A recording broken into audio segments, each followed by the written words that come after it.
Well, a very good morning to you all. I'm quite sure that I don't need a microphone. I can be heard. Je suis sûr que je parle sans le micro parce que ça suffit dans notre groupe de parler directement sans l'aide. Mais nous avons we also have somebody who will participate perhaps online, so this is the reason why this microphone will be switched on so that people can follow. A very welcome to you all, those who have traveled from far, from Spain, from France, from the center of France, and also those who live here in Brussels and participate and free themselves for this exchange on a topic that I think, or that we think from the European Laudato Si Alliance, is a key topic and will be a key topic also in the future. The whole question how we deal with water, some would say how we manage water, how we live with water, and how we live with the fact that sometimes we have too much water, and on the same spot, sometimes suddenly less water and not enough water. So how do we deal with this? And I'm very happy that we have found three experts who would like to present to us today the situation around water, first globally in an introduction, but then especially in different parts of Europe, in the Netherlands, in the northwest, if I may say, then in France, in the center west, and then in Spain, with different situations. So I think this is a good and important exchange, and we will be, Mr. Paris from the European Commission, he will come to us in the second part of the meeting, also on the one hand to discuss with us, but on the other hand also to present what are the plans of the European Commission dealing with water. So I think this would also be an interesting exchange with him to share with him your experiences, and on the other hand perhaps to find a way how your experience can also contribute in one way or the other to his work. I think this would also be one of the aims. Before I hand over to one of the three members of the EXCO of the European Laudato Si Alliance, to Josiane Gauthier, Secretary General of SITSE, I would like to start with a prayer. We're here in the chapel. We, in one way or the other, are also representatives of organizations that linked in different ways to the Catholic Church, to Christianity. And I would like to start with a prayer of St. Francis, the Cantico. And this was sung by a young Portuguese last year at the opening of the Synod of Bishops in Rome.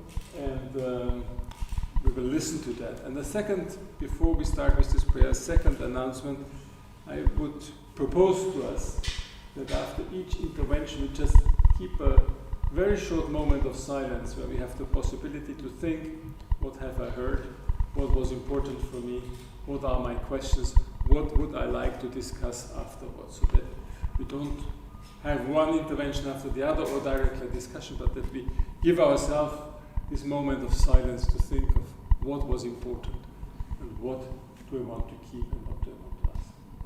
So I wish us all a good and successful morning. I'm only the moderator, so not much intervention from my side, but let's start with this prayer.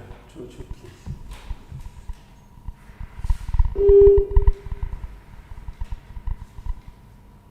Altissimo, onnipotente, buon Signore, tu è sole lauda, la gloria e l'onore, e con benedizione. A te solo altissimo se confano, et non uomo è digno temento vale. Laudato sii, Signore, con tutte le tue creature, specialmente messer frate sole, lo quale giorno e illumino e per lui, eterno e bello e radiante, con grande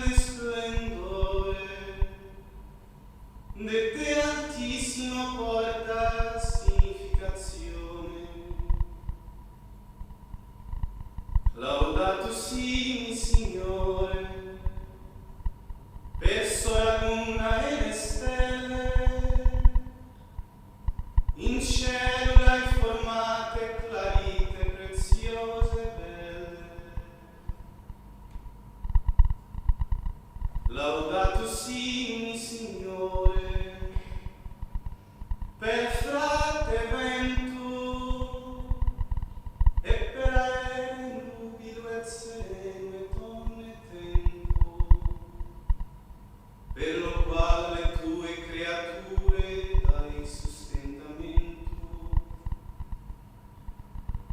Laudato si, mi Signore, verso l'acqua, la quale è molto utile, umile, preziosa e casta. Laudato si, mi Signore, per frate fuoco, per lo quale l'allumini la notte, e bello e io e tu gustoso e forte. Laudato si, mi Signore, per sole nostra madre terra, la quale ne sustenta e governa, e produce diversi frutti con coloriti fiori ed erba. Laudato si, mi Signore, per quelli che perdonano per lo tuo amore e sostengo infirmità e tribolazione. Beati quelli che sosterrano in pace, cara te altissimo siano incoronati. Laudato si, mi Signore, per sole nostra morte corporale, dalla quale un uomo vivente può scappare. Guai a quelli che morrono nelle peccate mortali, beati quelli che troveranno le tue santissime volontati, che la morte seconda non farà male. Laudate e benedicetemi, Signore, e ringraziate e serviateli con grande umilitate, con grande umilitate.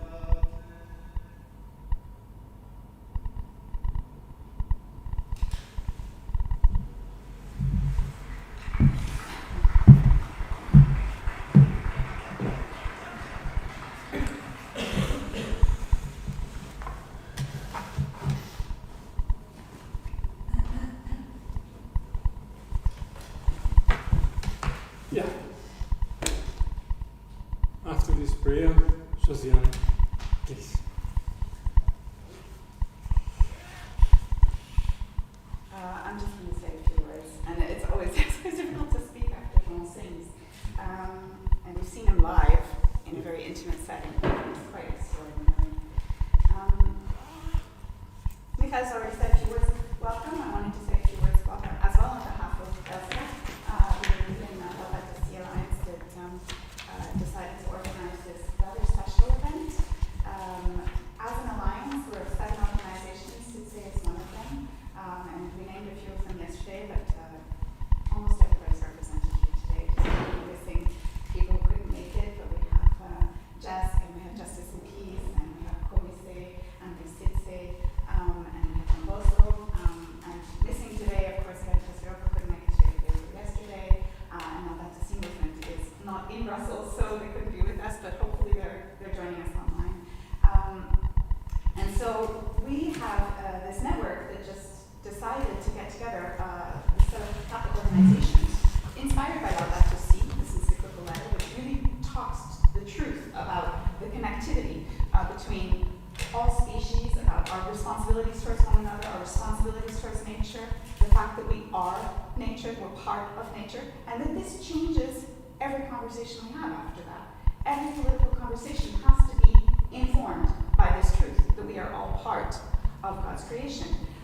And so this is part of the impetus of why, as Catholic organizations, we said this letter needs to be known more.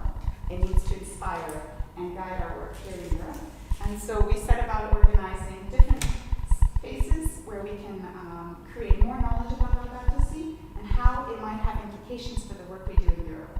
So we have 3 areas of work. We work on advocacy, and this is part of what we're doing here today, is to really see where policies and Laudato Si might connect and inform each other. We have a space more for spirituality about ecology, and we have another space where we talk about praxis, which is how do we share best practices about ecological conversion and how we can better live together on this earth. So that's Elsia, and please just keep asking questions about us. We'll be happy to inform you about the other work we're doing. And especially today, the topic is water, as we know. And we know that this is an issue around the world, and it's reached us here in Europe in quite stark way. We're seeing droughts, we're seeing floods, we're seeing inequality in access to good water. We're seeing the impacts on food, on agriculture, on livestock. We're seeing irregular weather patterns that are affecting us in many, many ways. So it's become very close to home, whereas perhaps for a long time in Europe, it seemed a faraway problem. But it's very real for many, many people every day. So this is part of why we want to discuss it today. And last night, for those who were able to be here, we made the connection between art and beauty and the work of Laudato Si. And I think this is something also very important. There's a strong stream through Laudato Si and also through most of Pope Francis's work that there is joy and beauty in life. And this is what hooks us into why it's worth fighting, because there is beauty and there's much to defend and to protect. So I'm very inspired by that, and the art that we saw last night, which we can continue to enjoy today, and the music that inspired us this morning. Maybe just one little quote from Laudato Si, as it's the backbone of our work. In paragraph 30, in Laudato Si, Pope Francis says, "Even as the quality of available water is constantly diminishing, in some places there's a growing tendency, despite its scarcity, to privatize this resource, turning it into a commodity subject to the laws of the market. Yet access to safe drinkable water is a basic and universal human right, since it is essential to human survival, and as such is a condition for the exercise of other human rights. Our world has a grave social debt towards the poor who lack access to drinking water, because they are denied the right to a life consistent with their inalienable dignity. This debt can be paid partly by an increase in funding to provide clean water and sanitary services among the poor, but water continues to be wasted not only in the developed world, but also in developing countries which possess it in great abundance. This shows that the problem of water is partly an educational and cultural issue, since there is little awareness of the seriousness of such behavior within a context of great inequality. And I would say it's also a political problem." And with that, I would hand it over to our able facilitator. Thank you. Josiane, thank you very much for your introduction and for your kind words and for reminding us also how Pope Francis addresses water in his encyclical in different parts. And you cited, I think, the first, but very important one with political consequences. I would like to start our presentations and our discussions with the general introduction that will be given by Gerhard Kuperus, and I would like to invite you to come up here. And Can I stand here too? yes, you can, of course, if you want. Just a short introduction to Gerhard Kuperus. At the moment, he is, on the one hand, senior researcher integral ecology in the Dutch context at the Radboud University in Nijmegen, where a new church, a Laudato Si church, had been introduced last year, and where he coordinates the research on this chair. But at the same time, he still is full professor of philosophy in the philosophy department of the University of San Francisco. And Gerhard comes from the Netherlands, from the northern part of the Netherlands, be more precise, from Frisia, which is important in the Netherlands, because if Netherlands, everybody thinks about Holland. No, Frisia is a very important part with an own language also. And he had been trained and formatted at the University of Amsterdam in philosophy, at the DePaul University in Chicago in philosophy, and then the Saint Xavier University also in Chicago, and then he, step by step, until he reached the full professorship in the University of San Francisco in the United States. So he has, I think, a huge experience of America, the United States, but also the Americas when it's about ecology, because I remember when you presented the last time in Nijmegen, but also about Latin America, for instance. And he will do two things. He will give a general introduction, firstly, on the global situation of water and about how it's linked to Laudato Si.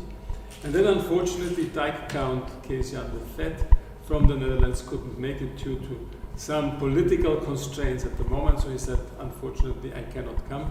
So Gerard was so kind to take over that part, so after a short break where we just think what we have heard, he will take the second part on the very concrete and accurate situation in the Netherlands concerning the question of also too much and also not enough water in different situations and different times of the year. So Gerard, very much welcome, and please, the floor is yours. Well, thank you, and thank you for the generous introduction and the invitation, of course. So yes, I can say that on behalf of the Laudato Si Institute and Help Out there, very happy to partner in any way possible with the European Laudato Si Alliance. So happy to make that initial step here today. So yes, in this first part, I'm going to talk about water, sort of from the perspective of Laudato Si, but also referring to some indigenous perspectives. Of course, Pope Francis is also someone who is really adamant that we should learn from indigenous cultures, and I agree fully with that sentiment. So I'll provide some different perspectives, and I'll also move perhaps somewhat unexpectedly to an ocean explorer. Not the ones who go under the ocean, but the ones who stay on top and sail. I'm a sailor myself, so I'll say something about that at the very end. So all around water. So I'll just read this first part, and I'll try not to go too fast because I know there are quite a few different languages spoken. So in the different creation stories of the Bible, Genesis, Isaiah, and Job, among others, we find water as a starting point. The earth being covered in water, water that is waters, undivided, water divided in waters and waters, water laying its force by the winds, or water below the earth. Different from, for example, heaven and earth and dark and light, water seems to enlighten. Water seems to explicitly challenge dualism. Its wisdom, right, the wisdom of water, escaping us, and at the same time the foundation of everything. In Laudato Si, the encyclical, water plays a crucial role, yet mostly in a very pragmatic way, right, including the one that we just heard from you. What is typically done in the encyclical is tying water to what I consider to be the main themes of the encyclical: sustainability and social justice. So in the following, I will propose an alternative way to water, starting indeed with the Bible, but also taking you to some indigenous philosophies. Shortly also I will say a few things about Buddhism and the sailor, French sailor Pointe-Cher, who sailed around the world in his boat solo. So in doing all that, I want to provide some initial insights and thoughts about the stories and wisdom of water. So, first disclaimer, I'm going to make a few disclaimers today, because I'm also not a water expert, and I'm going to say something about water later on, but I'm also not a theologian, so I will be brief about the biblical accounts, the creation accounts involving water. You all know, I assume, the very famous Christian cosmology, which we find first of all in Genesis. That's also the one that's referred to in Laudato Si, by the way. I want to draw your attention to the significance and somewhat peculiar role, I think, of water.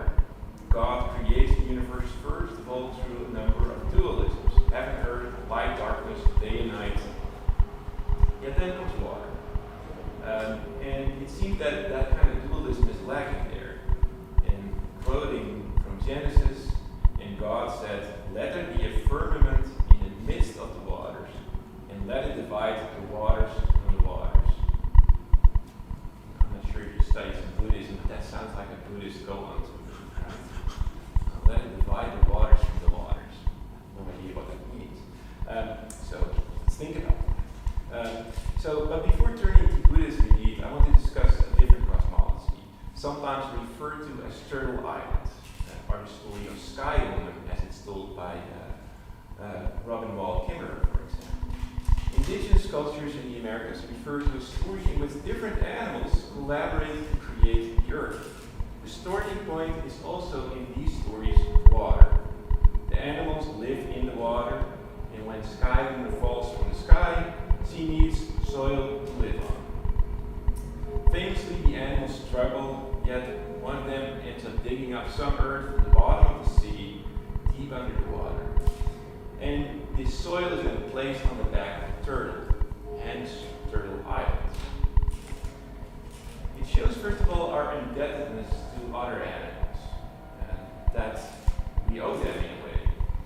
And according to Robin Wall Kimmerer, it also indicates that we are all descendants of this first woman. Right? The fact that it's a woman is important. And that we're all strangers to this earth, in need of becoming native to this place. I think that's a beautiful gesture coming from a Native American woman, right? The culture that have traumatized people to say, well, actually we're all indigenous. We should all learn to become indigenous. We are strangers to this place. No one is at home here, and we need to learn to be at home. So that's a common theme in my own research, being at home or not being at home. So I'll keep referring to that. In Laudato Si' now, Pope Francis discusses the gospel of creation after warning against the misuse of creation as a sin if we attempt to play the role of God. One might expect that when within the context of creation, in a Christian context, wisdom is mentioned, we would find a reference to Job and our two Proverbs. Francis chooses a different route here. He says we need all wisdom, including philosophical and biblical wisdom. And he writes then in the encyclical, true wisdom as the fruit of self-examination, dialogue, and generous encounters between persons. Right, that's how he defines true wisdom. Yet the most important wisdom, call it Socratic or biblical, I am a philosopher, it's my background. It is to know that one does not know. And that is, in other words, the wisdom, or to know that wisdom itself is unattainable by us as mortals. Of course, that kind of wisdom is very contradictory. It perhaps led to Socrates' death. It can also lead to all kinds of relativisms, and also to climate denialism, because, well, if we don't know, we might as well claim that all these scientists are wrong and so forth. Yet there is, of course, an important distinction between what the Greeks called episteme and sophia, right? Knowledge and wisdom. And it is a difference, I would say, between what is attainable and something that we should strive for, that lies perhaps beyond wisdom. Now, wisdom can be found in the creation story of Job in recognizing the value of water over gold, the value of water over silver, over jewels. That's all in Job. It is this wisdom that was always there along with God and before the creation. Translating Job and Proverbs into the language to all people of goodwill, we can say that ecosystems and the earth as a whole are balanced systems in which everything is connected. A very common theme in Laudato Si'. So, for example, the warming of the oceans leads to stronger and more potent storms, as well as more frequent storms, blowing water in directions it did not go before. And of course, we just had a big storm here in Europe as well, which you can testify to, unfortunately. The measured weighted balances of the earth are then becoming unbalanced. It is this wisdom that is, of course, lacking in us today. There is no doubt.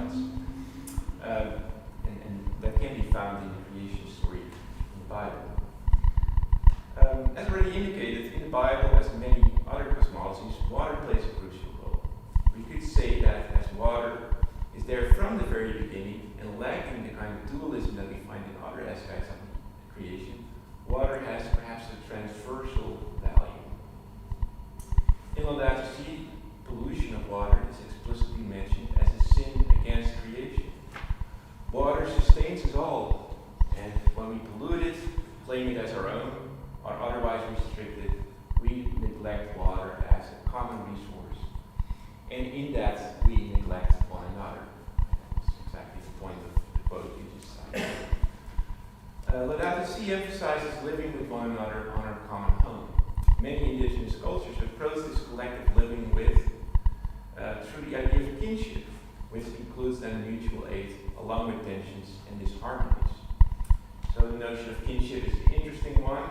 I'll say a little bit more about that, but we can also say that as any sibling, child, and parent can tell you, kinship often involves frictions and fights. Yet there are rules, and physical violence is a clear boundary. Hyper-aggressive language is another one. And these boundaries do more or less translate into how we treat others outside of our direct family, outside of our kin. Although there are some marked differences, especially in how we relate to other species.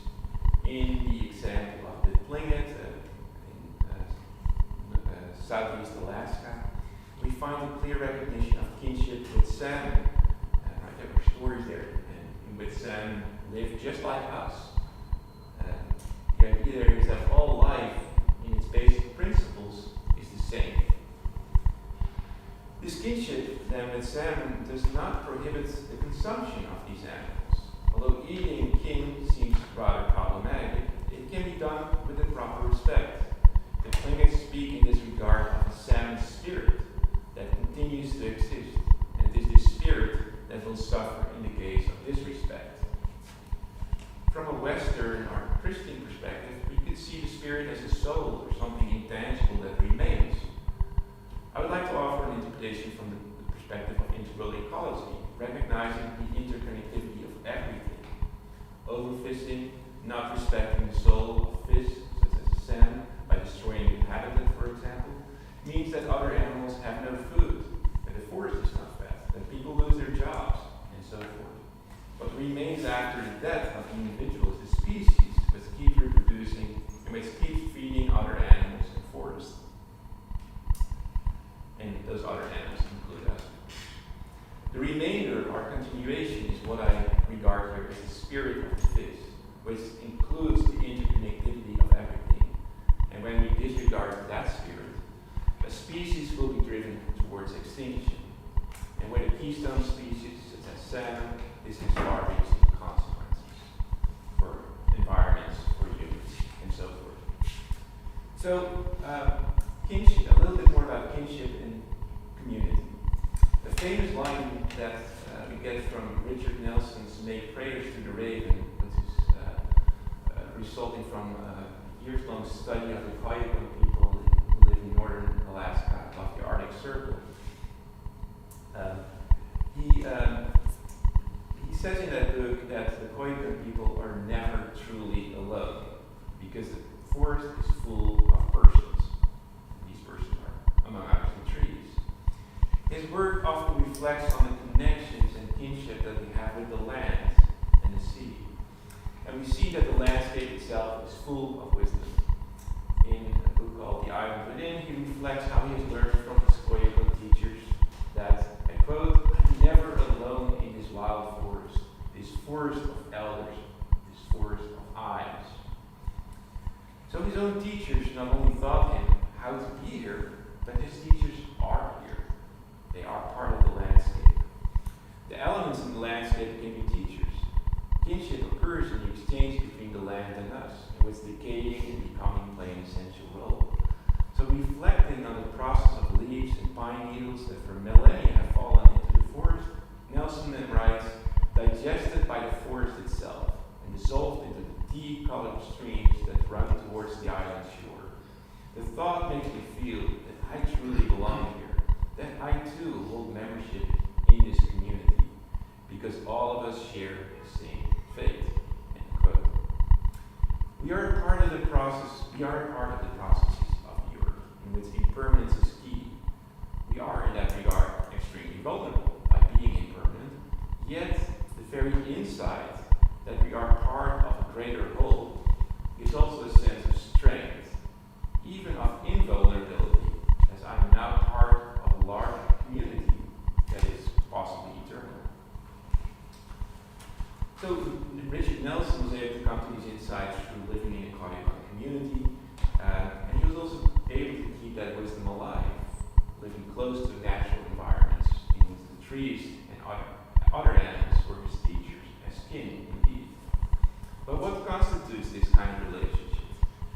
how do most of us fail to obtain it?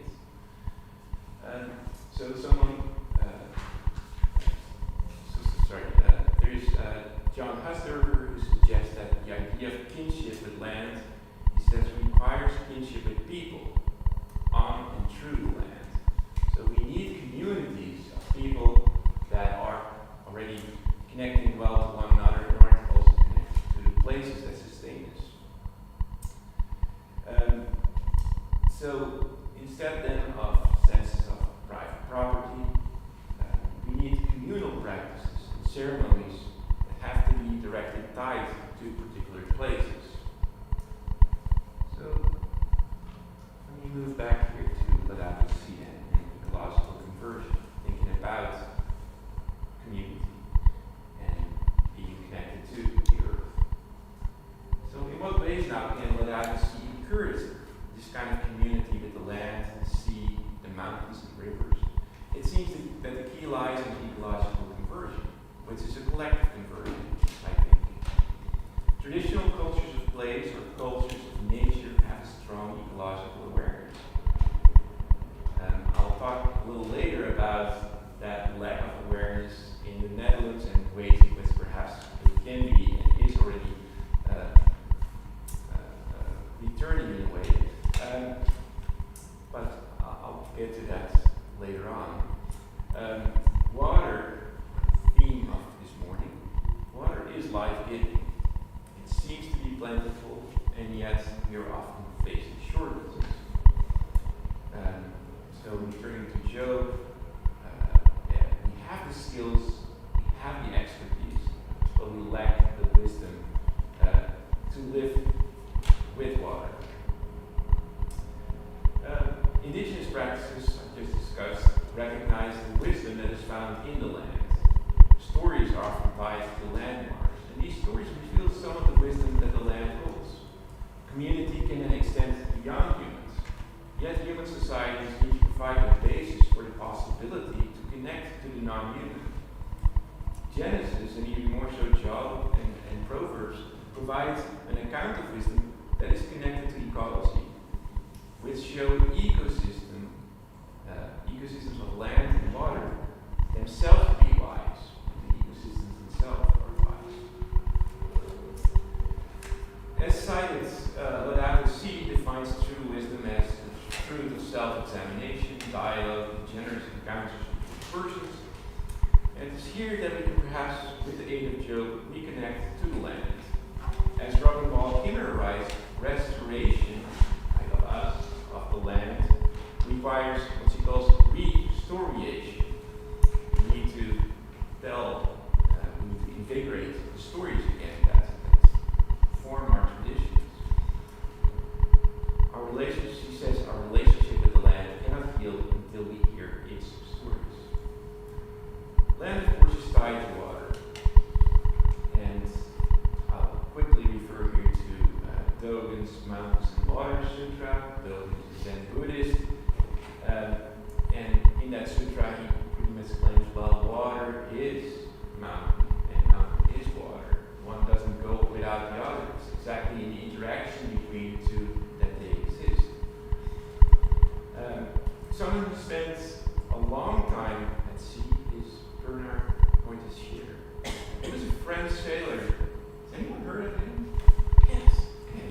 So he was a French sailor who participated in what I believe was the first single-handed solo sail race around the world.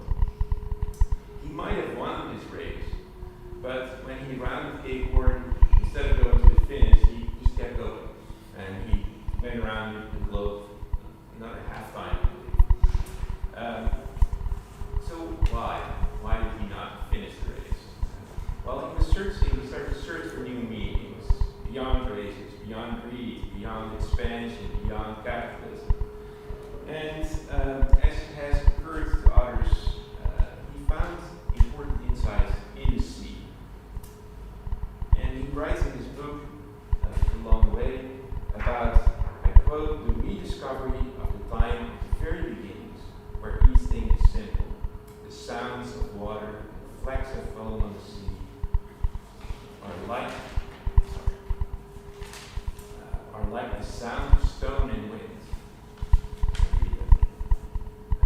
The sound of water and the flecks of foam on the sea are like the sound of stone and wind. And help me find my way, all those nameless things, leading me to the real earth. So the sea is the real earth. Very strange. Very interesting. So Montesquieu has actualized this place, and he has actualized himself in this place. A very strange place, of course. The sea is mostly not where we find our place. He is truly here, and he is repulsed by the thought of returning to a place where no one seems to be in one's place. This is one way to approach the problem of ecological conversion, being alone on the sea. But of course, that's not very realistic. If you go all out on a sailboat, it would be a disaster, as it perhaps already is.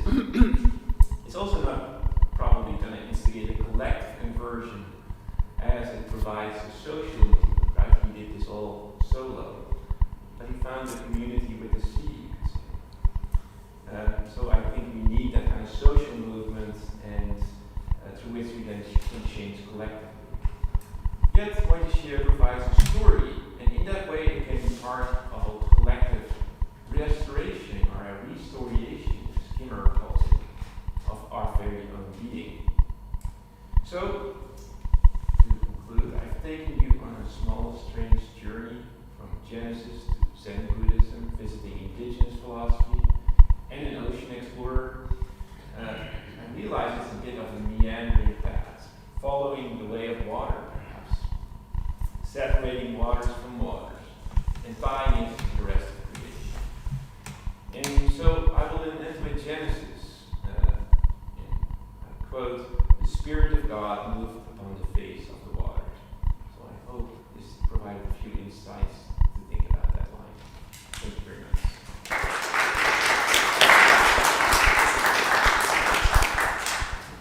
As already announced, just a short period, a minute or 1.5, just to think what is the most important element I have heard. What did I hear? What do I want to take? And where do I want to put the question?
Yeah, many thanks for the first part, and now I have to ask you again, but now you will have a different role on presenting the situation as it is in the Netherlands, and you have prepared a presentation.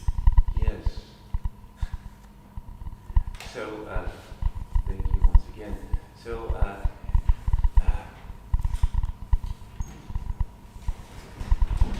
yeah, perhaps we can go right away to the first slide. I'll try to be brief here. In a second disclaimer, I am not a water expert, and I've actually looked very much forward to meeting Kees-Jan de Vet and also hearing about his ideas about what was the title that he gave the talk? I think an unstable resource. Yeah, and I would almost say that water itself is not the unstable resource. We are the unstable part. So that would have been an interesting disagreement right away. But in any case, I'll talk a little bit about the cultural, historical, and economical significance of water in the Netherlands.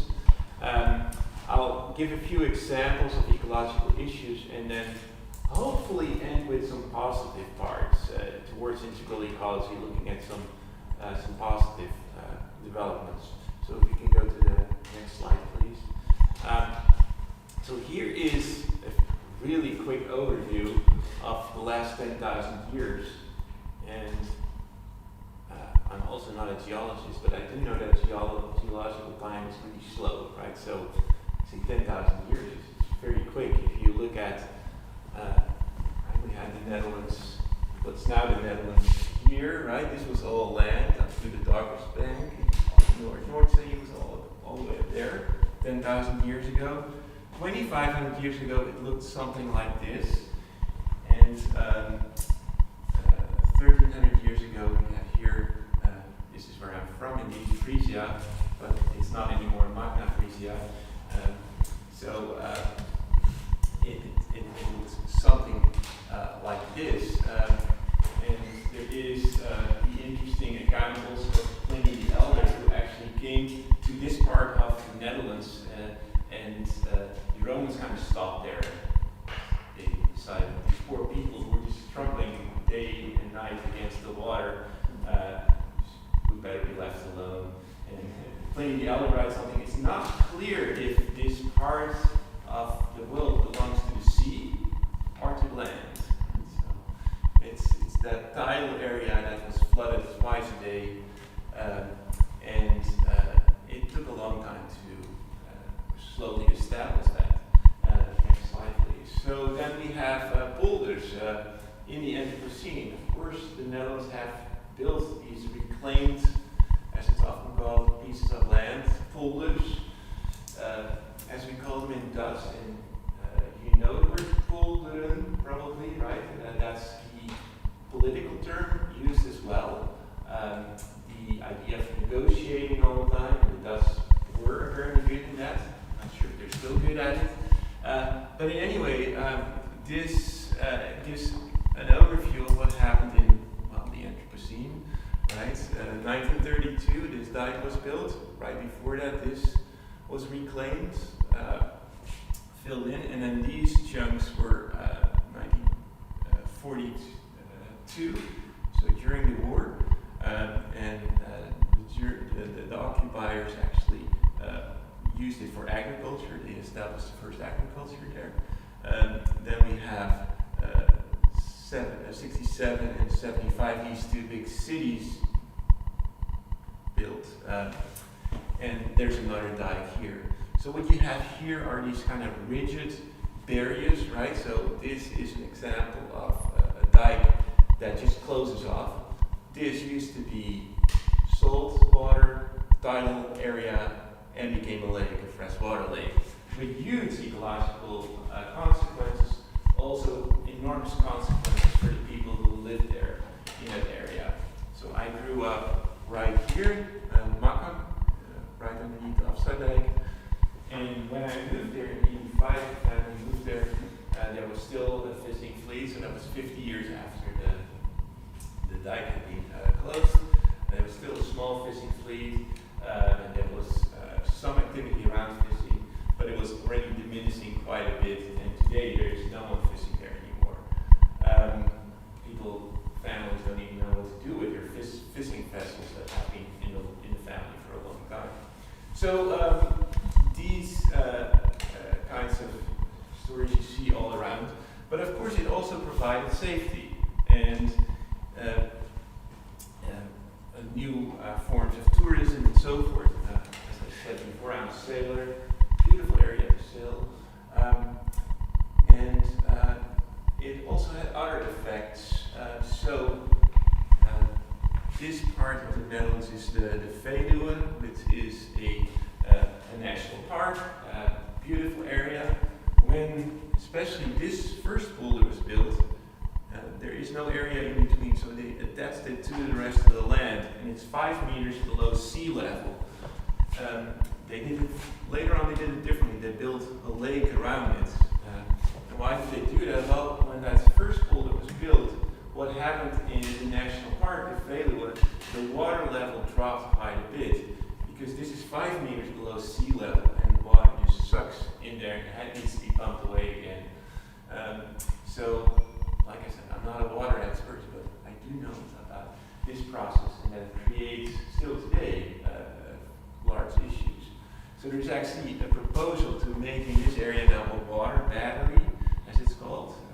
drinking water. You filter the water first in periods of heavy rain, and you store it there in the ground, and that would actually help to raise the water level.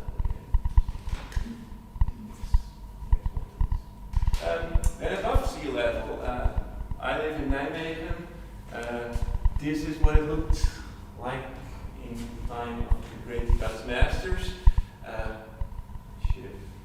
Anyone know? I forgot who painted this one actually. I'm looking at the artist. Lux, Dow or so. Like Reuvel or something like Dow that. or so, yeah. Anyway, it looks very 17th different. century. Yeah. So of course, as I'm sure we will find more of this. I think right the straightening of rivers, the strict barriers between land and water here creates enormous issues. Next slide, please. Flooding and so forth. And this is actually not a problem if you give space to the water. And there's been a big project from Nijmegen. Before the river was just running here. This is called the Spiegelwaal. So this is the Waal River, which is sort of an extension of the Rhine River in Germany. They created this area here, and this picture was actually taken when the water was kind of medium height. When it's all the way up, all the land is gone underwater. It's quite extraordinary how much water this can hold, and how much water there is coming down the river when there are heavy rains. But those kinds of projects have been very positive in mitigating flooding and preventing flooding. This is not a problem actually. This used to be for a long time the case that rivers could expand beyond the initial dikes, and just have to make sure that it doesn't get into cities and so forth. Next slide, please. So another aspect that I briefly want to touch on is living with water as part of our identity. We are experts on waterlands. Poldering is a political term, and part of our relationship is pragmatic, but I also think it's part of who we are. It's part of our identity. And maybe the changing landscape is as well. So a few years ago, the IJsselmeer, the big lake in the center, was filled with windmills, for example. People get used to that.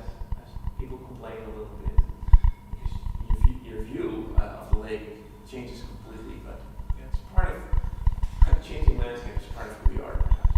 And next slide. So if you can click. Till that's the little water. Sometimes even in the same year, the same place, extremes are hitting us.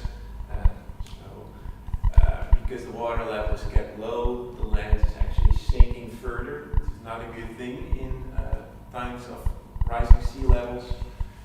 Peat extractions, of course, they don't occur anymore, but it has already lowered the land tremendously in big parts of the Netherlands.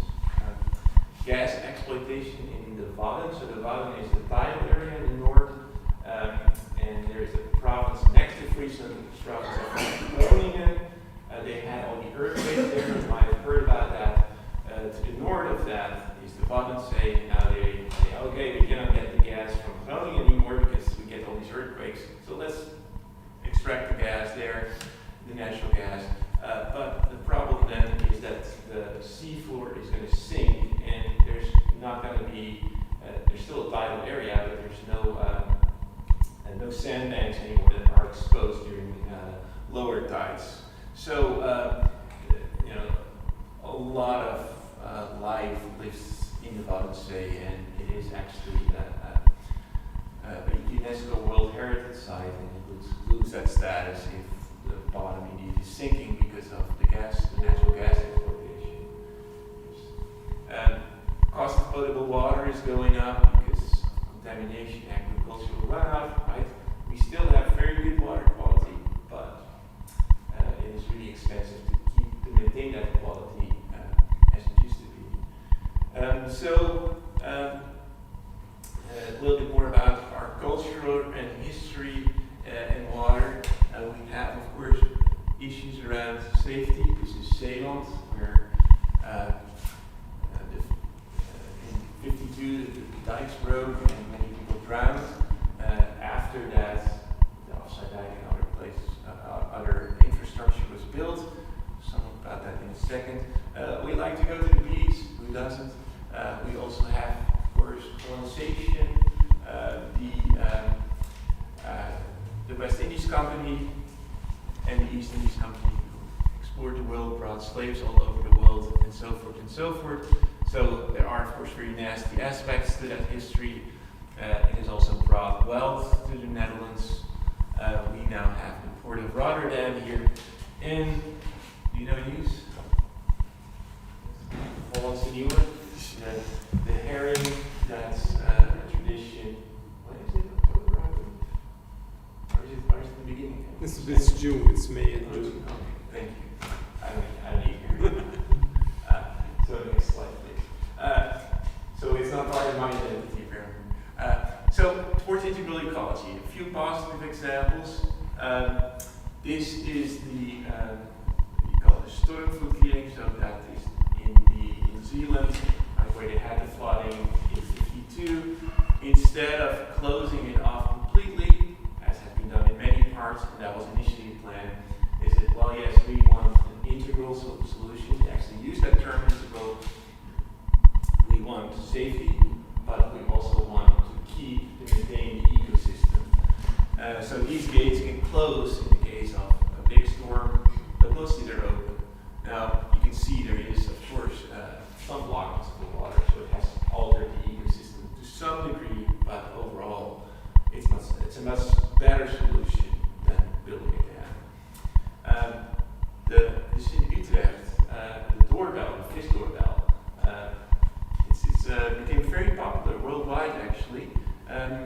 If a fish shows up at the lock there and wants to go through it to the other side, you can see it on camera, and that's the doorbell. People are watching this constantly. People all over the world are watching this, and you can press the bell, and the little gate is opening, and the fish can go through. I think it's great. You talk about it, you think about it. It ties us to other species in a very strange way, of course, but it also works on the imagination. Markerwadden, this is in part of the IJsselmeer. It's actually a lower part. It's called the Markermeer.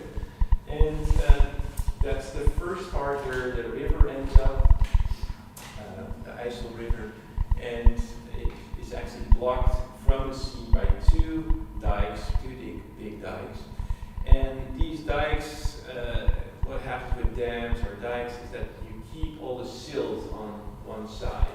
Right? So life in this lake was almost gone. And they constructed the Markerwadden, and it's a nature reserve. It's for birds, for fish, and so forth.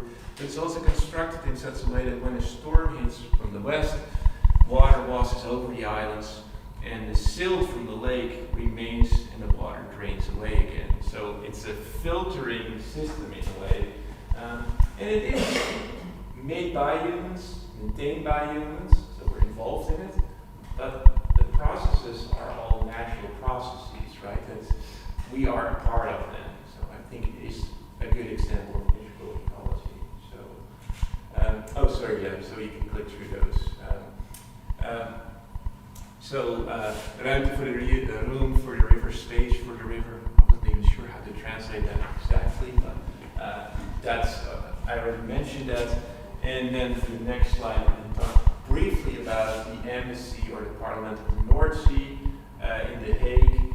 It's inspired by Bruno Latour's ideas, and the idea here is that the sea and life in the sea owns itself. You should listen to the sea, learn how to speak with and negotiate on behalf of the sea. Does this have political influence? Not directly. Does it play with our imagination? It does. And I think that's mostly what this is important for. So, what do we have next? So thank you very much.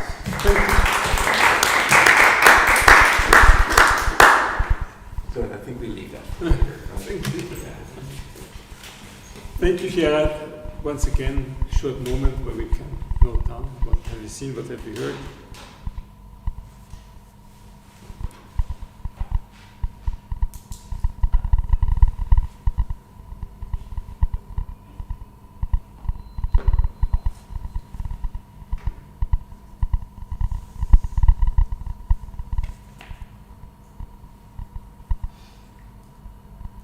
So, from a space where man-made land and the rivers are embedded, we turn to a totally different situation. Et nous avons maintenant Estelle Cournet d'Allier qui va parler sur le Allier et la situation en tout l'Allier. Et Estelle Cournet fait la maîtrise de sciences et techniques, sciences et environnement en Rouen, université. Et elle est maintenant la directrice au conservatoire d'espaces naturels de l'Allier. Elle va parler sur ça, mais avec une film avant ou pas.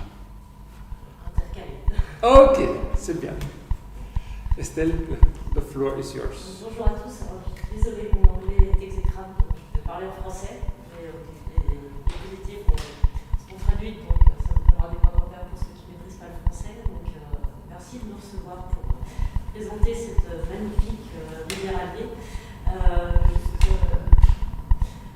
Très rapidement, qui je suis, donc je suis en effet directrice du Conservatoire d'espaces naturels de l'Allier. C'est une association donc, qui se trouve au centre de la France, sur le département de l'Allier, et qui est membre d'un réseau des conservatoires d'espaces naturels qui couvre quasi la totalité du territoire français. Et notre objectif, c'est la connaissance, la préservation et la valorisation du patrimoine naturel.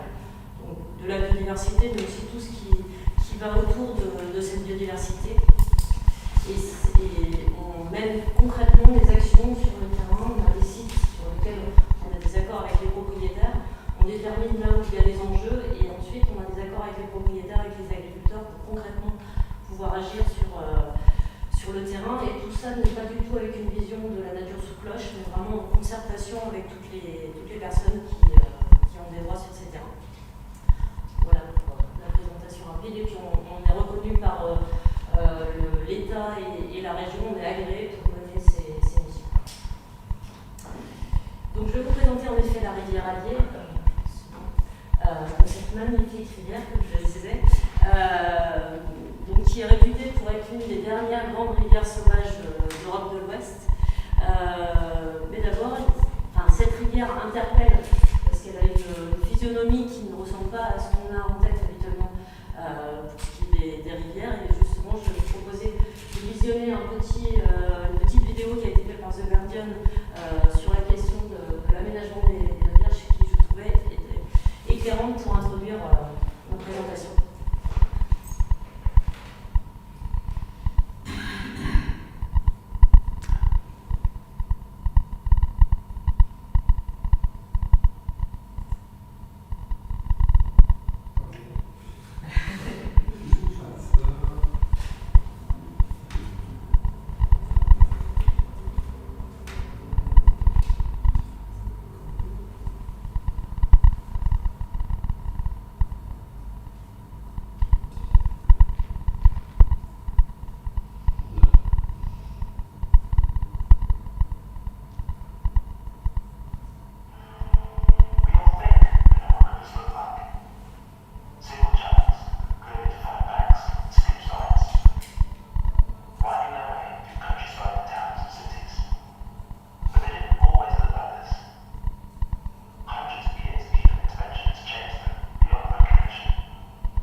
rivière qui est du coup pris en exemple aujourd'hui pour un cours d'eau qui a été peu aménagé. Juste pour vous resituer donc, sa localisation, c'est le principal affluent de la Loire, le plus long fleuve de France. Il y a un débat à savoir si c'est la Loire ou l'Allier qui est fleuve, mais ce sont des sœurs jumelles en tout cas. Et donc la particularité de la rivière Allier, c'est qu'elle s'écoule en particulier sur le département de l'Allier, vous voyez, elle prend ses sources sur les hauteurs du Massif central, et puis vient rejoindre la Loire du côté de Nevers. Et sur cette portion-là, sur le département de l'Allier en particulier, elle s'écoule sur les sables du Bourbonnais. Donc naturellement, une rivière va avoir tendance à éroder ses berges, mais là le phénomène est encore plus intense puisqu'on a vraiment des berges qui sont très facilement érodables. Et puis l'histoire a fait que le cours de l'Allier a très peu fait l'objet de travaux en fait, de chenalisation. Quand on compare les cartes anciennes du Rhin ou du Rhône, on voit qu'il y avait la même physionomie sur l'Allier, le Rhin, le Rhône. Enfin, on était sur des cours d'eau. Le climat de l'époque en plus faisait qu'il y avait un cours d'eau beaucoup plus large, ce qu'on appelle en tresse, avec vraiment beaucoup de chevaux. Et donc on retrouve ça sur l'Allier, le Rhin, le Rhône, sauf que sur le Rhin et le Rhône, on a mis les moyens pour canaliser. Alors ça a développé tout un tas de secteurs économiques. Sur l'Allier, il y a bien eu des tentatives, mais certainement on y a mis moins de moyens financiers. Et aussi la puissance érosive de la rivière a fait qu'une partie a été balayée. Donc c'est ce qu'on hérite de ça, de cette histoire géologique avec les sables, et aussi de cette histoire humaine qui a été moins oppressante que sur d'autres territoires. Et donc on a ce qu'on appelle la dynamique fluviale qui s'exprime vraiment de façon extrêmement importante. On va pouvoir le visualiser avec la reproduction des anciens cours. Alors juste là, vous voyez vraiment, ça c'est la photo typique du Val d'Allier, vraiment au centre du département de l'Allier, où on voit ce phénomène en fait d'érosion avec un cours qui change sans cesse. Et on voit que petit à petit, en fait, les méandres vont s'accentuer jusqu'à à l'occasion d'une crue, où vraiment quand le phénomène est trop accentué, en fait, la rivière va recouvrer ses méandres et donner naissance à des bains morts. Donc on a toute une mosaïque de milieux naturels qui se crée comme ça. Et donc, pour bien comprendre ce phénomène de mobilité, on exploite les anciennes photos aériennes, donc on va exploiter les anciens cours de la rivière. Donc là, vous avez un tronçon, alors vous avez l'échelle de 1 km, donc en 1946. Next. En 1982, donc vous voyez, on est sur une érosion qui peut être très conséquente. Next. Next. Oui.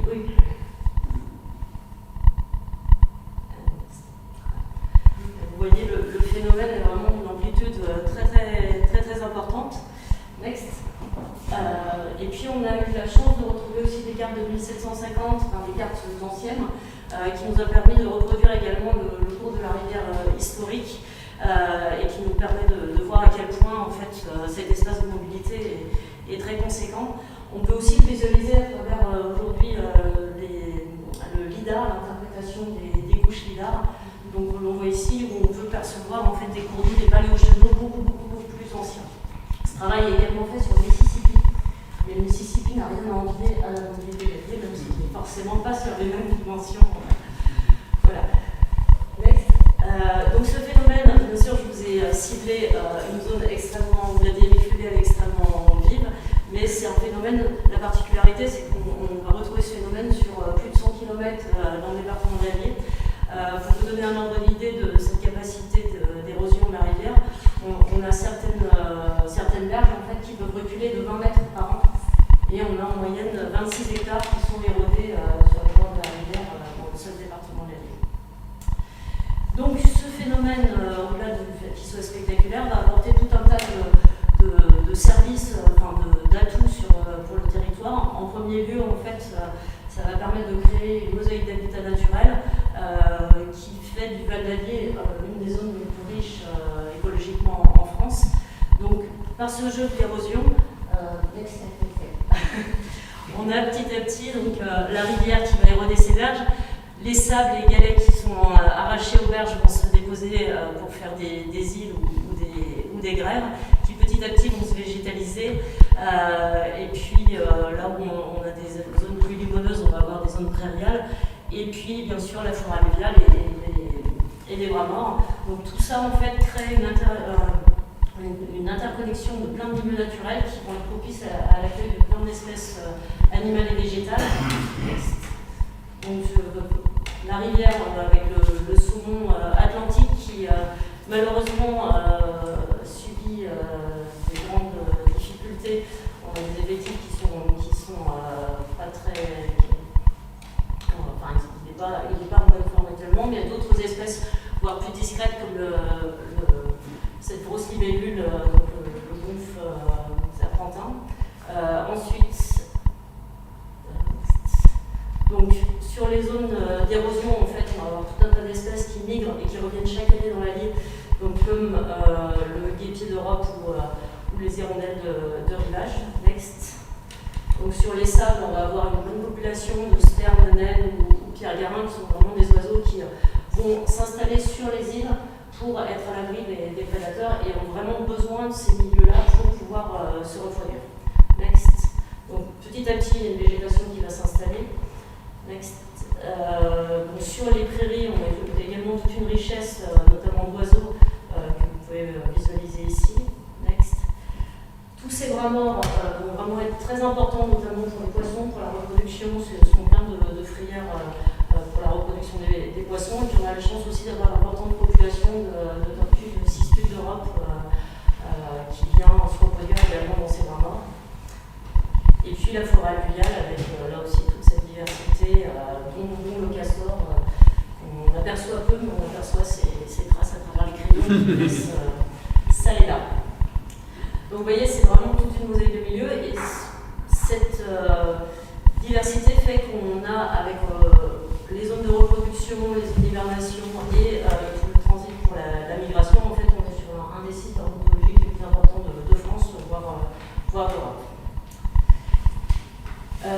Le Val d'Allier, au-delà de cette mosaïque ponctuelle, en fait, a certainement un rôle majeur dans l'avenir, dans le contexte du réchauffement climatique, puisqu'on a la chance en fait d'avoir un cours d'eau qui s'écoule du sud vers le nord.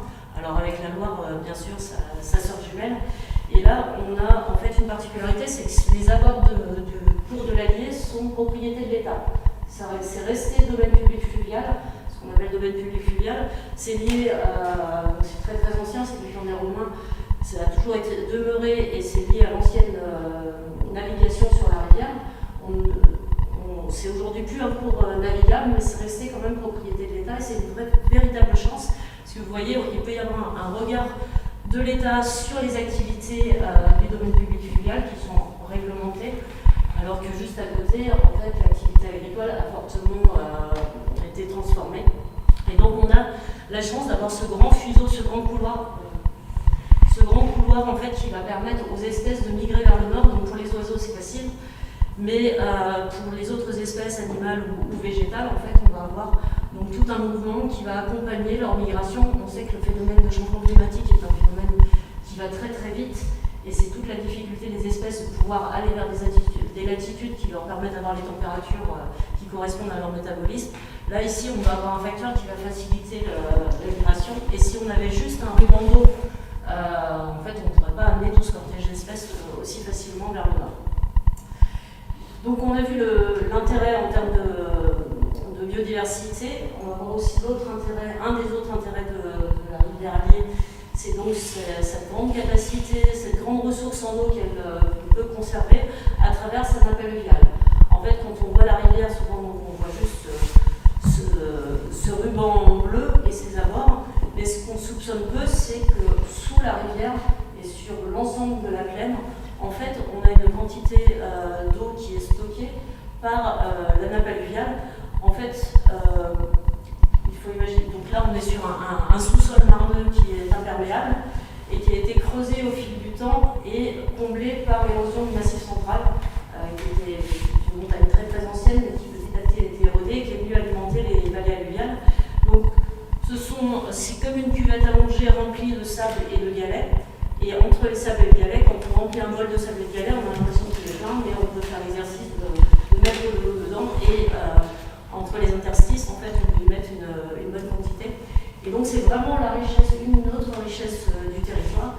puisque ça alimente plus des 2/3 des habitants du département de la Vienne en eau potable, et puis bien sûr ça alimente d'autres usages comme l'agriculture ou l'industrie. Et ça c'est quelque chose dont les habitants n'ont pas conscience, qu'on essaie de sensibiliser pour expliquer à quel point si on met à mal notre rivière et son fonctionnement, on va aussi mettre à mal notre ressource en eau potable. Ce qui est le cas par exemple à Vichy, plus au sud, on va voir qu'il y a eu tellement d'aménagements que la nappe alluviale n'est plus à cet endroit-là suffisante pour capter l'eau potable, et donc on puise dans la rivière avec tous les traitements que ça occasionne. Donc ça c'est vraiment une richesse extrêmement importante. Et là aussi, dans le cadre du changement, dans le contexte du changement climatique, on a eu, alors pas cette année, mais les années précédentes, vraiment, là, on connaît des épisodes de sécheresse estivale très très accentués. Et donc, se pose tout un tas de questions sur comment on conserve notre eau sur les hauteurs.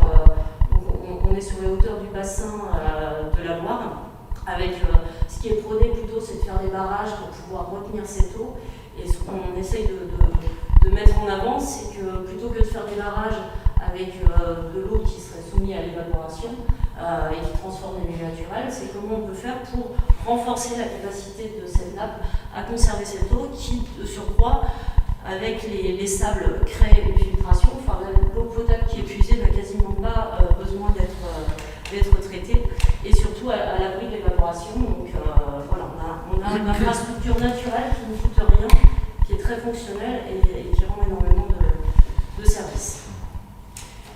Donc vous voyez, toute cette dynamique fluviale, en fait, elle va permettre d'assurer l'entretien, la régénération de la biodiversité, de la ressource en eau, aussi des paysages fabuleux.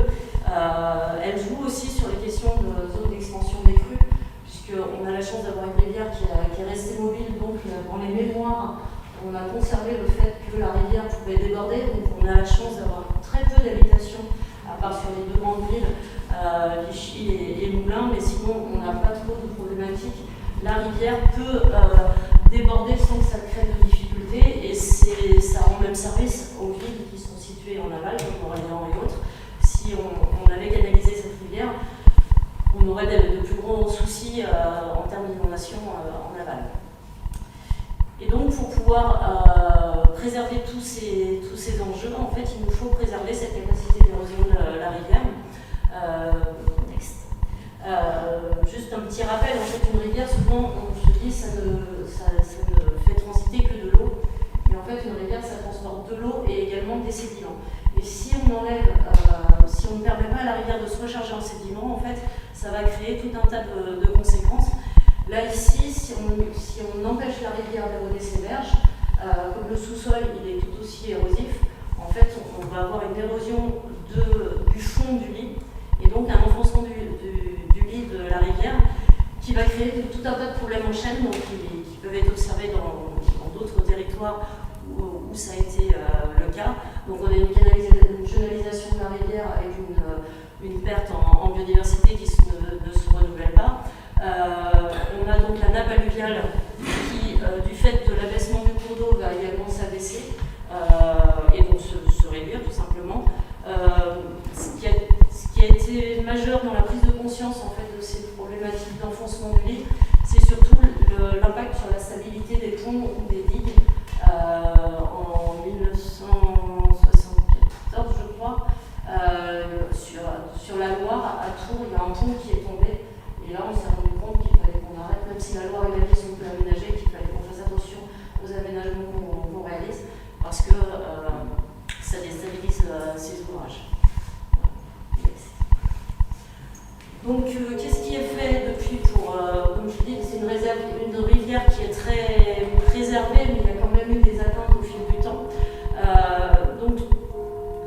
Dans les années 80, on a compris que d'aller exploiter le sable, qui n'est pas une ressource renouvelable, va poser tout un tas de problèmes. Donc on a interdit l'exploitation dans un premier temps dans le liminaire, ensuite dans l'imageur, et puis aujourd'hui en fait on n'a plus le droit du tout d'exploiter le sable de la rivière quand on est en connexion avec la nappe alluviale.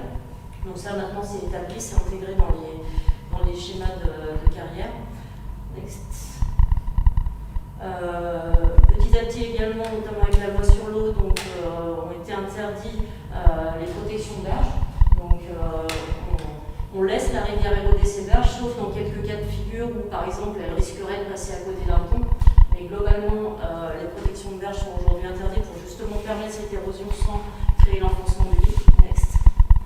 Et puis il y a tout un travail, en fait on a une instance qui s'appelle le SAGE, une commission qui va réfléchir collectivement sur qu'est-ce qu'il est bon de faire pour préserver notre eau, et donc qui a permis de définir un espace de mobilité pour la rivière. Donc comme je le disais, les ponts, là on accepte de se dire si jamais la rivière menace de passer à côté du pont, ça va être un coût conséquent, donc là éventuellement on pourra mettre en place des enrochements pour qu'elle n'aille pas au-delà de cette limite de l'espace de mobilité. Là ici on a une gravière qui est tellement profonde que ça fera un piège à sédiments. On accepte aussi de protéger pour qu'elle n'y aille pas. Par contre tout le reste, elle pourra, et donc on interdit les protections de berge pour pouvoir lui maintenir cette mobilité. Et puis on mène, donc là les conservatoires plus spécifiquement, en fait on mène des actions pour préserver cette mobilité, voire même la restaurer. Donc notamment plus au sud, dans le Puy-de-Dôme, le conservatoire d'espace naturel d'Auvergne a initié en fait des opérations d'enlèvement d'anciens enrochements qui sont jugés inutiles aujourd'hui et qui permettent à la rivière de retrouver des zones de mobilité. Alors là, je vous ai parlé un peu de toute l'action concrète sans se soucier des habitants et de ceux qui vivent sur le territoire. Ça fait partie d'une préoccupation majeure pour le conservatoire, c'est comment on pourrait se contenter des réglementations qui disent vous n'avez pas le droit et c'est comme ça et sans plus d'attention. Et pour nous, en fait, c'est vraiment important qu'il y ait une compréhension de tous ces phénomènes et une adhésion des riverains.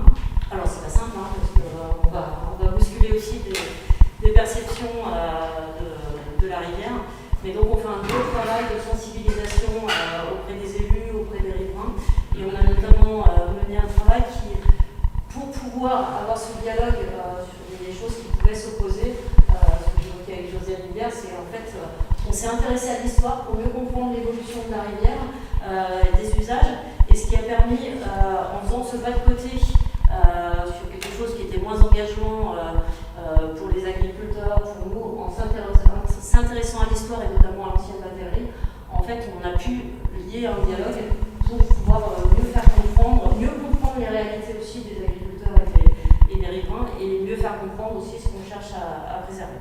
Donc, ce qui a donné lieu à un livre sur les traces de la vie, traduit In the Footsteps of the... et puis, également, la réalité, c'est que cette érosion, elle va toucher, l'érosion des terres, elle va toucher des terres agricoles qui sont l'outil de travail, l'outil économique des agriculteurs, et on ne peut pas se contenter de se dire, tant pis pour vous, vos parcelles tombent à l'eau et vous n'avez plus cet outil. Donc il y a des financements publics qui sont donnés au conservatoire pour pouvoir acheter de façon amiable. On propose aux propriétaires et agriculteurs d'acheter des parcelles qui sont dans l'espace de mobilité. Donc ça se fait un peu au fil du temps. Et donc on a aujourd'hui acheté plus de 250 hectares. Donc autour de, là je vous disais, ça c'est propriété de l'État, domaine public fluvial. Il y a quelques enclaves et puis on achète petit à petit. Et on travaille avec les agriculteurs pour, sur ces parcelles, préserver la biodiversité, essayer de voir comment, quand c'est de la culture, on peut revenir plutôt de la prairie, ce qui fait une zone tampon, qui pour la qualité de l'eau aussi a des vertus. Et donc on essaie vraiment de travailler avec l'ensemble des acteurs du territoire. Voilà, et pour finir, on a initié la reconnaissance du Val d'Allier au titre du label Ramsar, en tant que zone humide d'intérêt international, et donc en prenant tout ce territoire qui va de Vichy au Bec d'Allier, et qu'on espère un jour aboutir. Voilà, merci.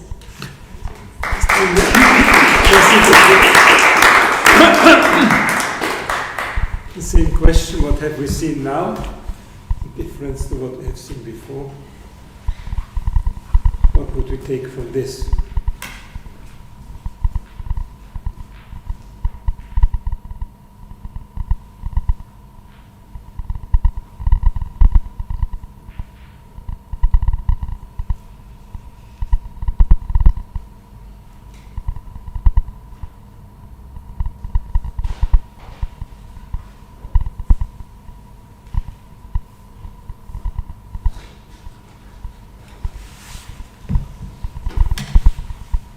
And we would come to our third presentation of this morning before we enter into a pause with coffee.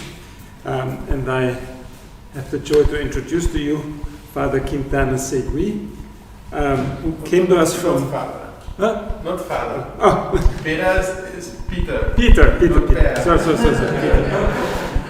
Peter Quintana Segui. In France, this goes so. Pardon. He's the director of the Ebro Observatory in Catalonia in Spain, which is a historic research institute founded by the Jesuits in 1904 already. And this observatory is also a member of the Ramon Llull University and is affiliated to the Spanish Ministry of Territory, Housing and Ecological Transition of the government of Catalonia. And he leads the hydrology and climate change team in this observatory.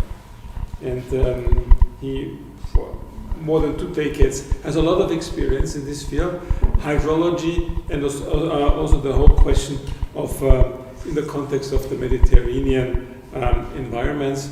So, with a totally different situation from the Netherlands, we're now looking what is the situation in the north. Okay, so well, thanks for having me here. I'm glad to be talking in this event and listening to the previous speakers. There are many connections. Today I will not talk about the delta of the Ebro River Basin, but many of the issues are very well connected to what's happening in the Netherlands, and also the delta, as the Netherlands is, which is the delta. It connects very well with Laudato Si because you have humans interacting with nature, and the landscape is not natural since a long time ago, but it shouldn't be negative. You know, it's a complex issue. I will not talk about that. And then we also the morphology things also take place. There have been many changes. We took the route of hydraulic works, so the river is not natural anymore. But this is also an issue on floods. There are floods also in the Ebro Basin, but today I will focus on water resources and drought. Next, so just to know where we are, this is the Ebro River Basin. My institute is located here in Tortosa, at the end, near the outlet. This is Catalonia, this is Aragon. And so I could have also talked about the water issues of this part of Catalonia, but this is a smaller basin, which is very, very interesting, but it's very different. And mixing things would be maybe, would need too much time. The Ebro Basin is the largest Mediterranean basin of Spain, and is the Spanish basin with highest mean stream flow. It is managed by the Confederación Hidrográfica del Ebro, which is an institution created in the 1920s. So there is a very old consultation process for making decisions in the basin. Next, please. And one of the interesting aspects of the Ebro Basin is that the distribution of precipitation is very uneven. In the Central Valley is a place where the annual precipitation is about 200 millimeters, even less. So people train for the Dakar here. The Desierto de los Monegros is a desert. And then in the Pyrenees, you can have more than 1,500 millimeters. So most of the stream flow is generated in the Pyrenees. Next slide, please. So this is the water balance. We calculate the difference between precipitation and potential evapotranspiration. Potential evapotranspiration is the evapotranspiration you would have if there was enough water in the soil. But basically, the red areas are in deficit, and these areas are in surplus. So, as I said before, most of the water resources are created in the slopes of the Pyrenees. Next slide, please. So you have a very diverse set of landscapes, from mountains, and there is also a contrast between the Atlantic area and the Mediterranean area. So this multiplies the different landscapes we can have, and it goes from or then areas with a lot of agriculture. Next slide. So that would be this is the annual stream flow of the Ebro River Basin as if it was natural. That this is simulated, it's not the actual stream flow. And this is the annual seasonal flows. It's very Mediterranean with highest flows in autumn and spring. In the spring, it's very important the snow melt. Next slide. So, agriculture in the basin, it has changed a lot in the 20th century. Before, most of the agriculture was rain-fed. That would be in all the areas you see orange. Nowadays is rain-fed, but in many of these green areas that nowadays are irrigated, they were rain-fed also. You had irrigation in the riparian areas close to the river, and then there was also a lot of agriculture towards the mountains because this is where water was available, and there was also cattle in the mountains. But at the end of the 19th century, technological revolution comes, and little by little dams and canals are being built. And what happens is that the mountains are abandoned, forests start to grow, and then agriculture goes to the plains. In the plains, so we bring water with the canals, and here you have a lot of sun, a lot of radiation. So it creates a very productive area. This reminds also things what happens in California, where they also have high mountains and dry valleys where agriculture takes place. So now it's the picture now, all the green areas are agriculture, and it's a very productive area where maize, other cereals, fruits are produced. The economic output is quite high. So, and then there's the human story behind that. I'm not an expert on that, but you imagine that in the 60s in Spain there was a huge rural exodus. So people went to Barcelona, to Zaragoza, or to Madrid, and so the whole system, the human system and the natural system changed.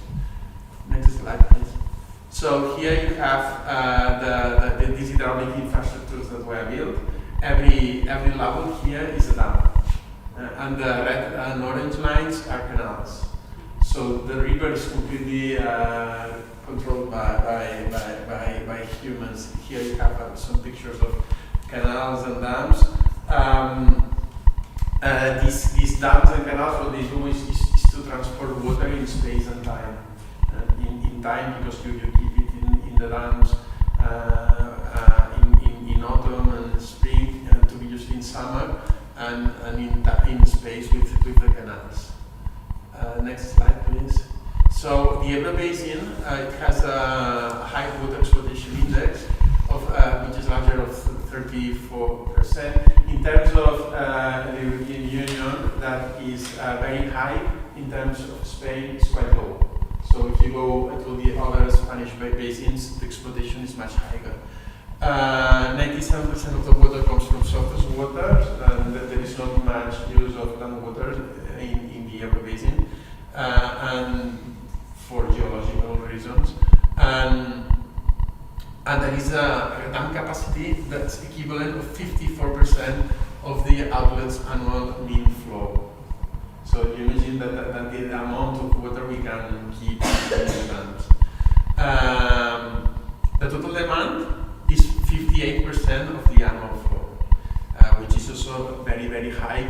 And the demand is generally we cannot nowadays satisfy all the demand that is in the basin for different reasons. Next slide. So the construction of dams in Spain, there is a joke that Franco only built dams because really this is the evolution of total dam capacity in the Ebro Basin. So this is 1942, and in the 60s and 70s, you have a very rapid increase of capacity. That's the Ebro Basin, that's the Segre Basin, which is a sub-basin in the Ebro. What we see this is the increase of capacity, and then here what we see is that how do we fill this capacity? It's difficult to fill all the dams we already have. So that's an indication that building more dams would be not a solution for future and for many other reasons, but it's not even physically useful. Next slide. So together with this creation of dams and canals, there has been a large increase in irrigated area, and if we plot the evolution of the irrigated area, we see a linear trend that's going up and up and up and up. A little bit, this is this situation where you build an infrastructure to satisfy a need, but then this stimulates the creation of more irrigated areas that stimulates the creation of more infrastructure, and it's a loop, a never-ending loop. Well, it ends when the system doesn't allow it. The physical limits of the system are upper. So that's the situation. You have this huge contrast between irrigated areas and rain-fed areas with very strong contrast. And for example, there's been a project recently, an international project in this area to study how this even modifies the circulation. Like you have sea, like the sea breeze between the land and the sea. Here you have breezes caused by having these surfaces, very large surface irrigation, and this dry land here.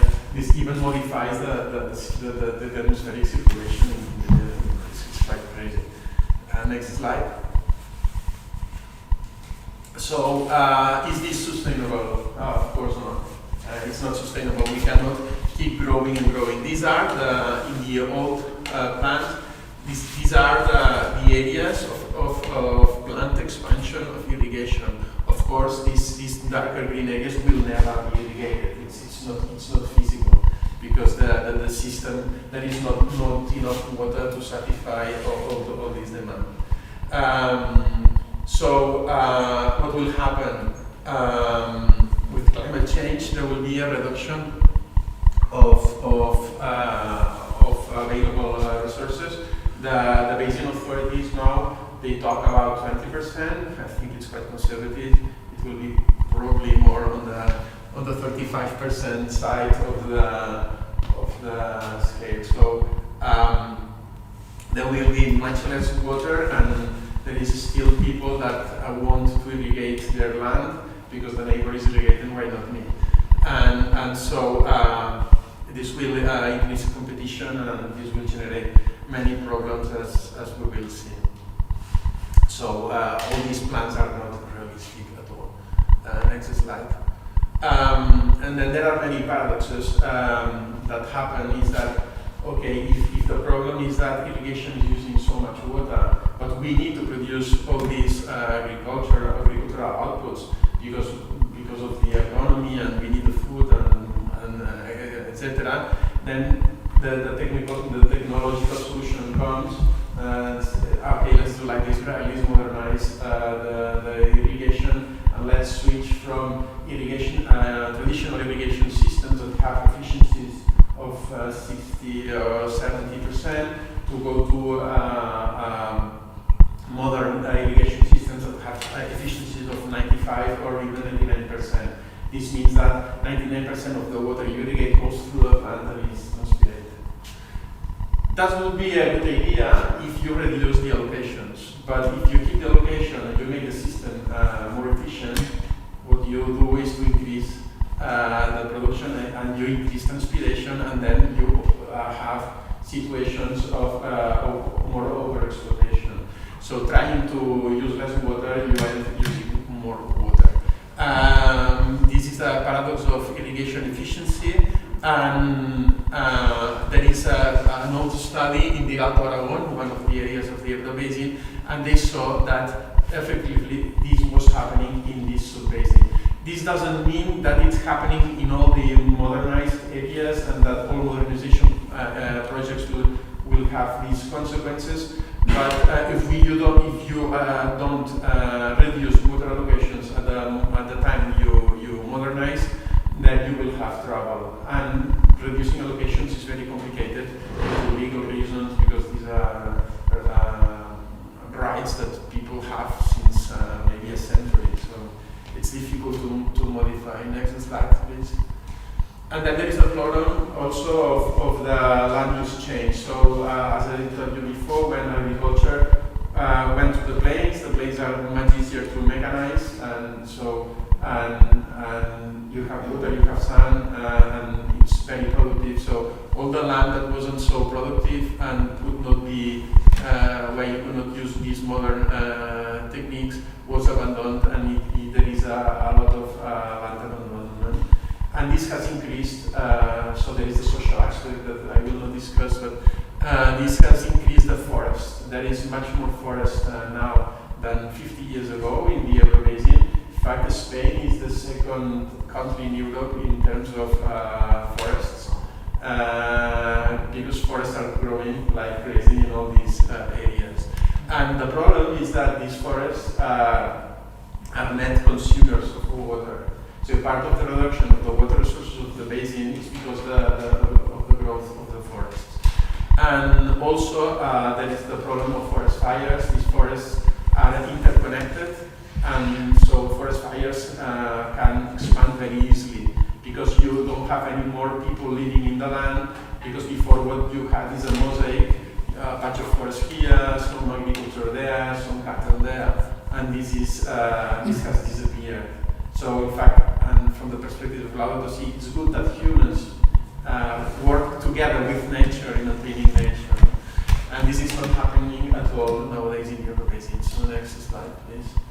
So what's happening to the river? These are the river flows at the outlet. So these are the maximum annual flows in blue. And then the median is the orange line. What's happening is that we are going from a wild river to something that's acting in a canal. So it's a river without variability. So average flows are going down, extreme flows are going down very fast because of all the canals. I will not discuss the questions of sediments, that would be for another talk also. And then something interesting also is that the minimum flows are going up, because these are the ecological flows that are set by law. So the law is impacting the low flows. So at the end, you can do a projection, and somewhere here we will have a river with the same flow all the year. I'm exaggerating, but this is a trend, and is quite bad for many reasons. So next slide, please. The question is this, all this decrease of stream flow, the consequence of climate change, or is the consequence of other processes? This is a study we did, and these plots are a little bit complex, but what we are looking at here is, this was in the Pyrenees, this is every month of the year.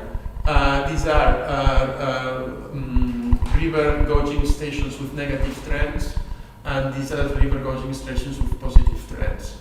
Okay, this is the observations.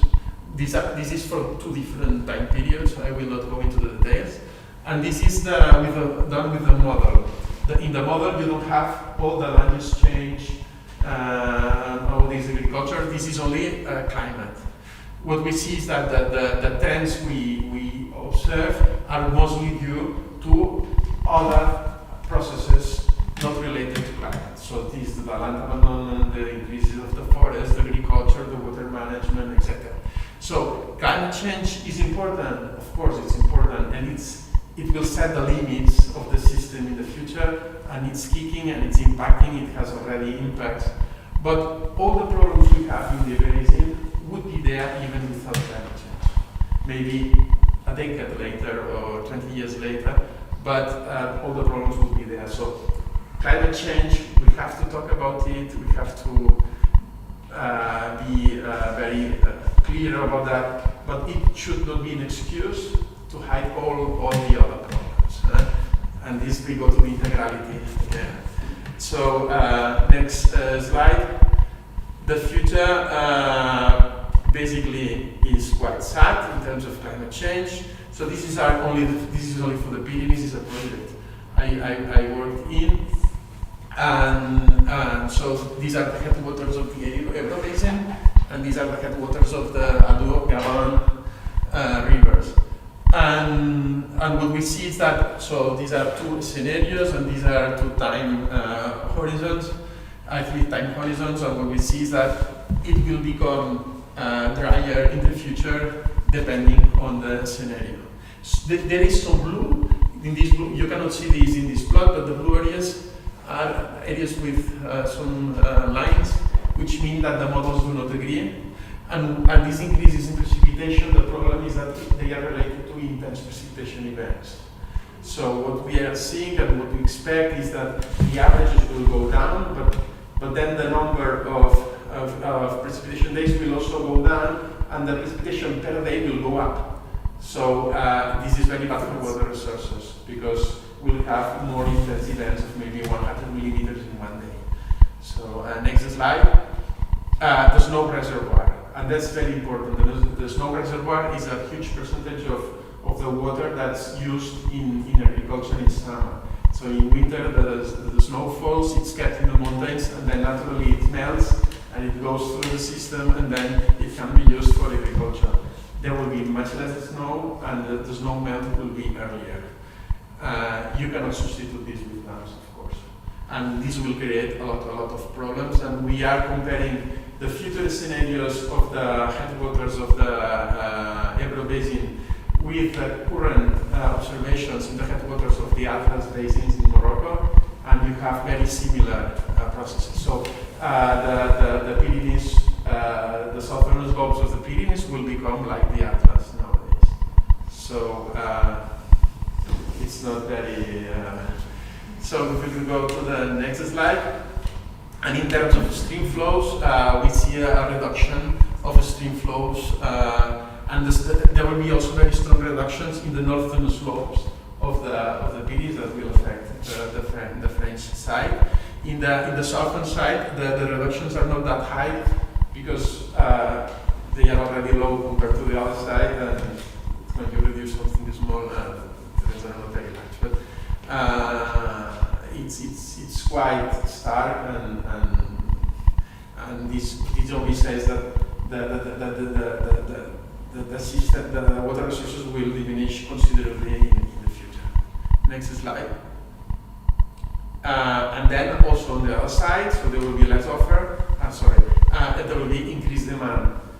This is a plot I showed you before. This red area will become larger and more intense.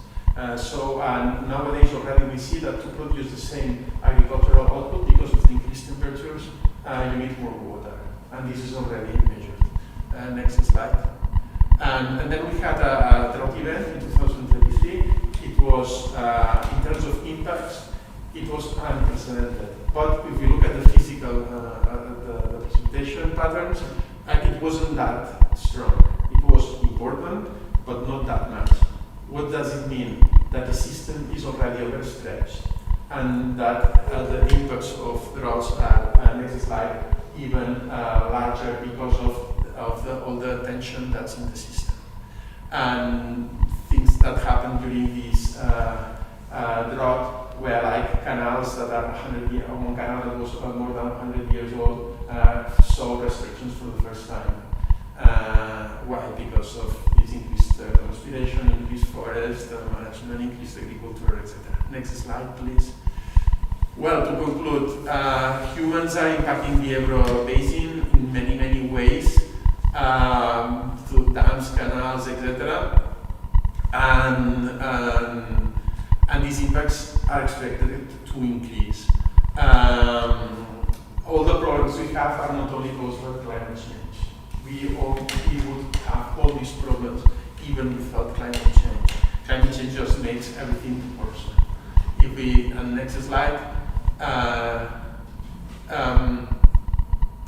think that the path taken by the Ebro River Basin is an example of these runaway processes that the Pope is talking about in order to see that we work as if there were no limits. And the limits are there, and we are now confronting with these problems. And you see the history of the Ebro Basin is the history of the technocratic mindset that puts technical solutions and to everything, and the man that wants to change the nature instead of working with nature. So we'll have to start working with nature, and this will be painful and difficult. And well, we need a new paradigm. How we do the collective change, I don't know, but it's true that we need a conversion, and then I leave to other people how this is done, but it's certain that we cannot continue like that. Thank you.